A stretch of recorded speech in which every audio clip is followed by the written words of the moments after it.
One day, Edward was in the shed where he lived with the other engines. They were all bigger than Edward and boasted about it. "The driver won't choose you again," said Gordon. "He wants strong engines like us." But the driver and fireman felt sorry for Edward. "Would you like to come out today?" "Oh, yes, please," said Edward. So they lit his fire, made lots of steam, and Edward puffed away.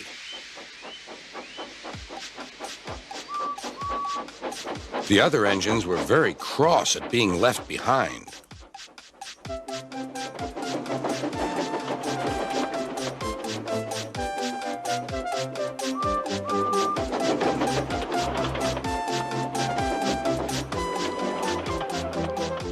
Edward worked hard all day. The coaches thought he was very kind, and the driver was very pleased.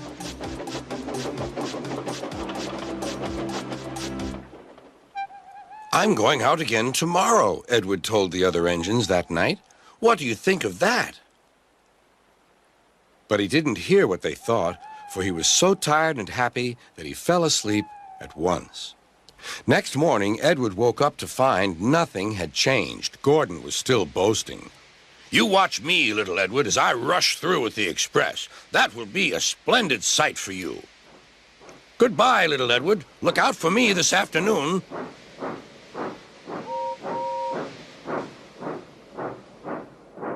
Edward went off to do some shunting. He liked shunting. It was fun playing with freight cars. He would come up quietly and give them a push. Then he would stop, and the silly freight cars would go bump into each other. "Oh!" they cried. "Whatever is happening?"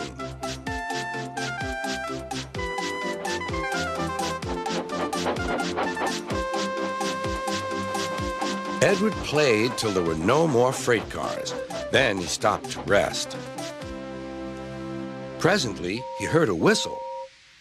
Gordon was cross. Instead of nice shining coaches, he was pulling a dirty freight train.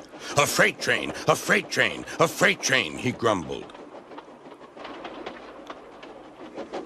"The shame of it, the shame of it, oh, the shame of it."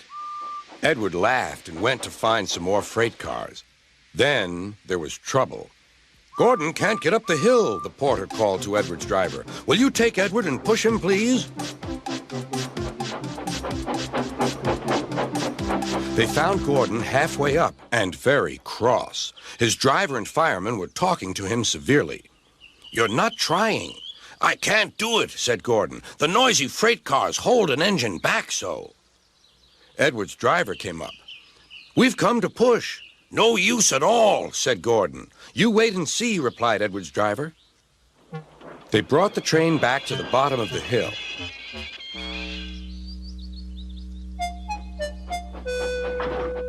"I'm ready," said Edward. "No good," grumbled Gordon. They pulled and pushed as hard as they could.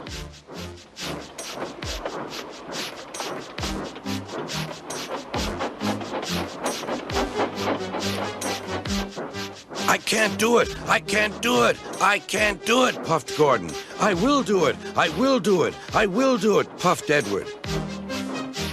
Edward pushed and puffed and puffed and pushed as hard as ever he could. And almost before he realized it, Gordon found himself at the top of the hill. "I've done it! I've done it! I've done it!" he said proudly.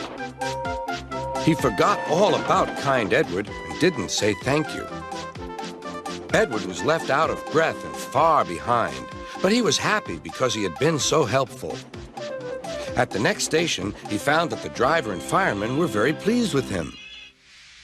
The fireman gave him a nice long drink, and the driver said, "I'll get out my paint tomorrow and give you a beautiful coat of blue with red stripes. Then you'll be the smartest engine in the shed."